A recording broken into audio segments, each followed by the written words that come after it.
Tangrini ta'riflab bo'lmaydi. Tangrining sifatlarini aytish mumkin. Tangrini tasavvur qilish mumkin, lekin Tangrini ta'riflab bo'lmaydi. Nimaga? Siz ta'riflagan narsaning chegarasi bor. Ya'ni shunday bir absurd savol bor. Ateistlar ko'p berishadi bu savolni. Tangri, ya'ni Xudo o'zidan katta toshni ko'tara oladimi? Bu noto'g'ri savol va bu noto'g'ri savolga to'g'ri javob berib bo'lmaydi. Nimaga noto'g'ri savol? Birinchisi, ateist birinchidan Tangrini qabul qilmaydi. Bu bir, ya'ni qabul qilmaydigan narsasini nimaga tosh o'zidan katta deb keltiryapti? Bu birinchisi. Ikkinchisi, xo'p qabul qildi ham deylik.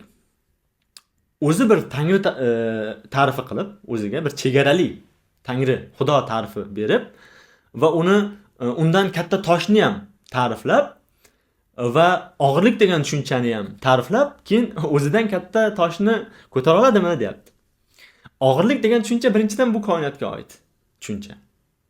Moddaga oid tushuncha. Va sen Tangrini chegaralayapsan ta'riflab. O'zidan katta deganda sen Tangrining chegarasi bor deyapsan. Va undan katta toshni tasavvur qilyapsan.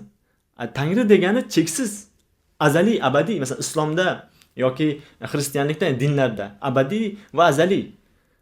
Unga katta, og'ir degan tushunchalarni berib bo'lmaydi. Chunki u og'irlik degan tushunchaning o'zi bu dunyoga oid, bu koinotga oid. Tangri moddadan munazzah deymiz. Ya'ni savolning o'zi xato bo'lgani uchun bu savolga to'g'ri javob berib bo'lmaydi. Ya'ni savolning o'zi xato. Tangrini oldin o'zi ta'riflab, kichraytirib, o'zining tasavvurida, keyin undan katta toshni ta'riflab, ko'tariladimi degan savol beryapti. Ya'ni bu savollar juda ham anaqa absurd savollar hisoblanadi. Bu yerda demoqchi bo'lganim shu. Tangrini ta'riflay olmaysiz. Tangrini tasavvur qilishingiz mumkin, sifatlarini bilishingiz mumkin, lekin ta'riflab bo'lmaydi. Chunki ta'riflangan narsaning chegarasi bor hisoblanadi.